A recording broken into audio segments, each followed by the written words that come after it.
Olá pessoal, tudo bem? Bom, nos últimos dias saíram algumas notícias aí na área de segurança do trabalho, então eu resolvi gravar esse vídeo aqui para vocês, porque está até complicado de conseguir acompanhar essa quantidade enorme de notícias aí.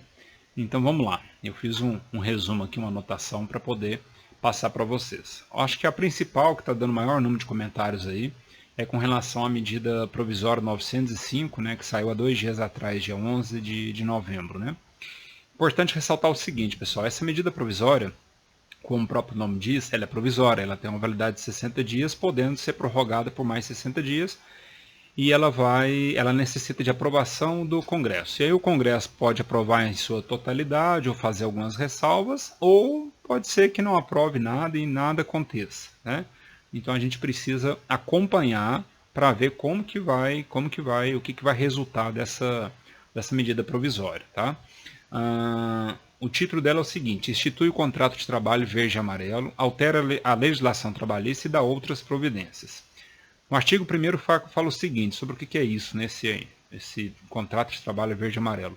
Fica instituído o contrato de trabalho verde e amarelo, modalidade de contratação destinada à criação de novos postos de trabalho para as pessoas entre 18 e 29 anos de idade, para fins de registro do primeiro emprego em carteira de trabalho e previdência social.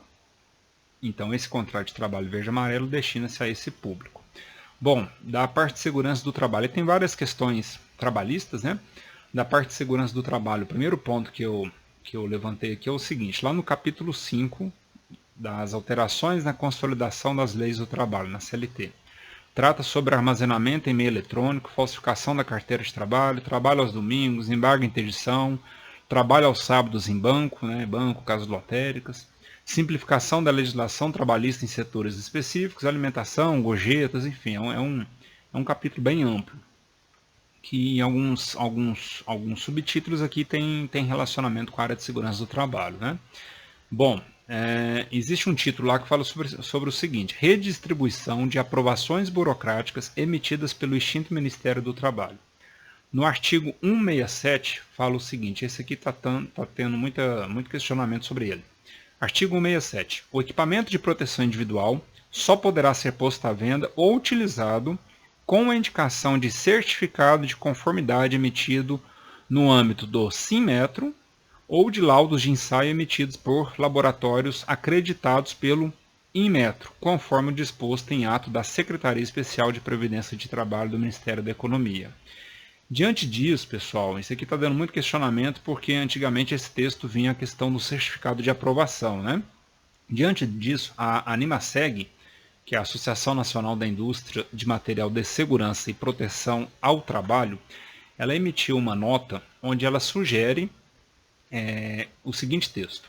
Foi emitido, né, a medida provisória 905, que institui o contrato verde e amarelo.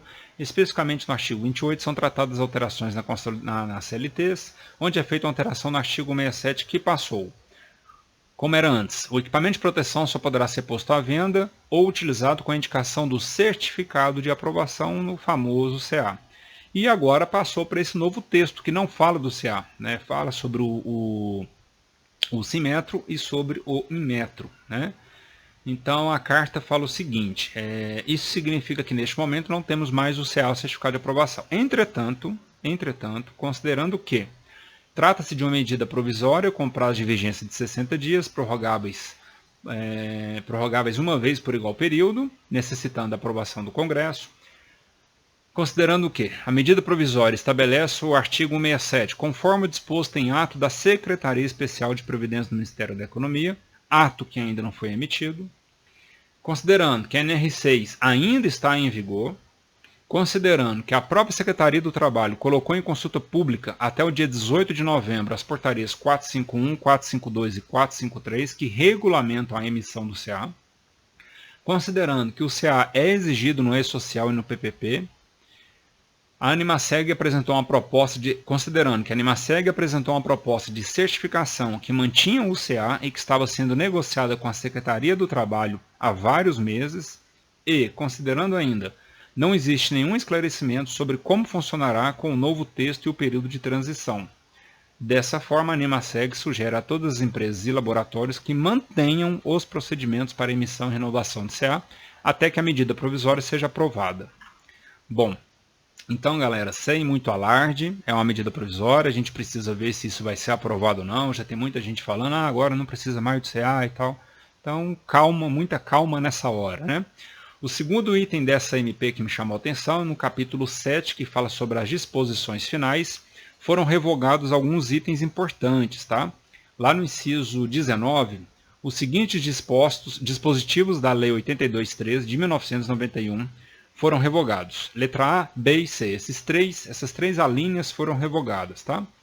A linha B do inciso 3 do caput do artigo 18. A linha D do inciso 4 do caput do artigo 21 e o artigo 91. Esse primeiro, pessoal, que é a linha B do inciso 3 do caput do artigo 18, ele falava o seguinte, artigo 18, o Regimento Geral de Previdência Social compreende as seguintes prestações devidas, inclusive em razão de eventos decorrentes de acidentes de trabalho, impressas em benefícios de serviços. A letra B falava quanto ao segurado e dependente, o serviço social, ou seja, era assegurado ao dependente e ao segurado, como o próprio nome diz, o serviço social. Então isso foi revogado. Então esse benefício do serviço social não está sendo mais oferecido de acordo com a medida provisória que precisa ser aprovada. O segundo item, que é a linha D do inciso 4 do caput do artigo 21, fala sobre o seguinte, equipara-se também ao acidente do trabalho para efeitos desta lei. Letra D. No percurso da residência para o trabalho, ou deixe para aquela qualquer que seja o meio de locomoção, inclusive veículo de propriedade do segurado, que é o acidente de trajeto, né, pessoal? Então, a proposta da medida provisória é revogar isso, ou seja, não é equiparar o acidente de trajeto com o acidente de trabalho. Aí, opinião minha, opinião do Júlio, eu acho que isso é certo, tá? A empresa, de forma geral, ela não tem muita ação sobre aquilo que acontece para fora da empresa. Eu sei que existem algumas empresas que inclusive adotam como procedimento que, por exemplo, é proibido o funcionário ter moto no seu próprio nome, é proibido o funcionário ir de moto para a empresa, né? Moto porque os acidentes ocorridos com moto geralmente são muito graves, né? E moto é mais suscetível, né, da pessoa sofrer uma queda do que um acidente com carro. Então eu sei que existem isso, algumas empresas adotam esses procedimentos. Mas concordam comigo que realmente é um pouco complicado, né, a empresa adotar procedimentos e ações da casa do trabalhador até a empresa? Fica um pouco complicado. Da empresa para dentro tudo bem, você tem ali diversas ações que você consegue garantir ou minimizar, né, as questões de acidentes de trabalho dentro da empresa. Agora fora dela é um pouco complicado mesmo, isso é opinião minha. Bom, e o artigo 91, que também está sendo revogado de acordo com essa medida provisória, ele falava o seguinte: será concedido no caso de habilitação e reabilitação profissional auxílio para tratamento ou exame fora do domicílio do beneficiário, conforme dispuser o regulamento. Então a medida provisória também está propondo, né, a revogação desse item. Tá?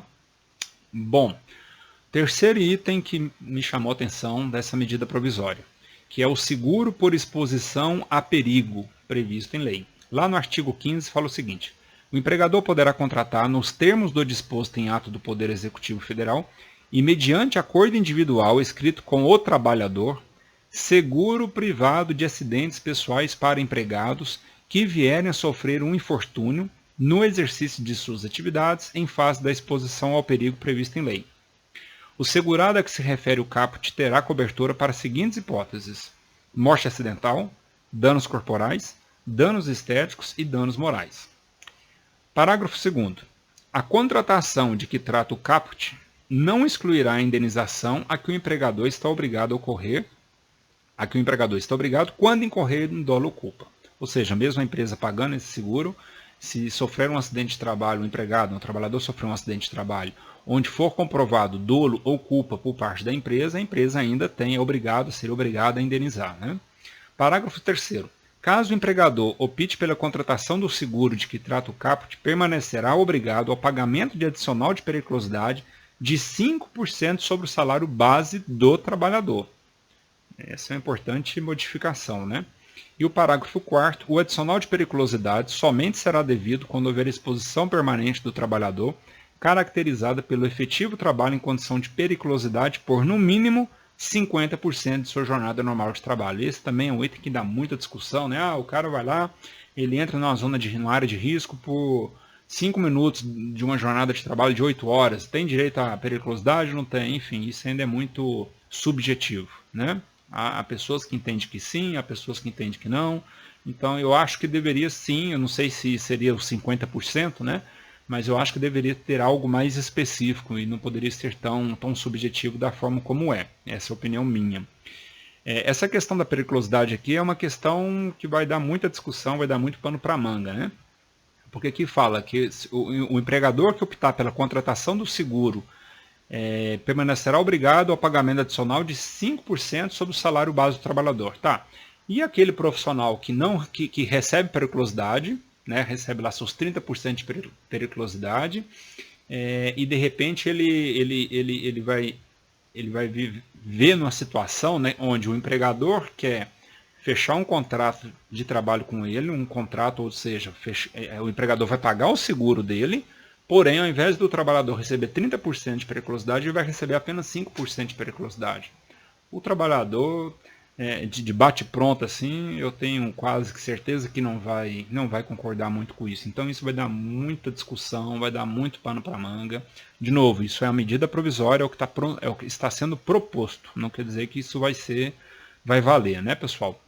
Interessante uma coisa que já me chamou atenção, essa medida provisória já está propondo essa questão do seguro. Isso já tinha saído em algumas literaturas anteriormente, não lembro agora qual, que falava justamente sobre essa questão da inclusão do seguro e a retirada do FAP, né, o fator acidentário previdenciário.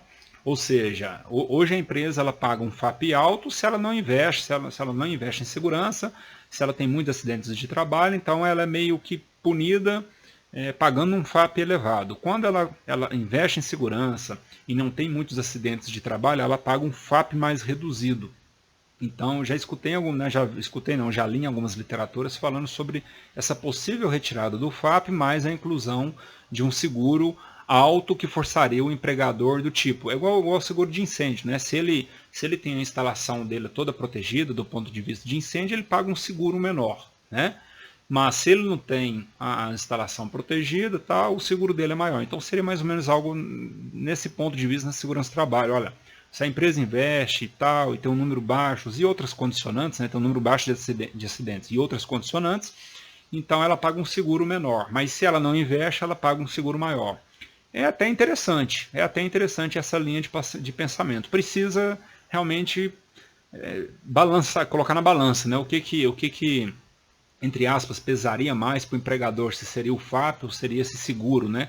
Do ponto de vista que, quando eu digo pesar mais financeiramente, de que forma para que o empregador invista cada vez mais em segurança, né? Enfim, é um assunto que vai dar muita discussão.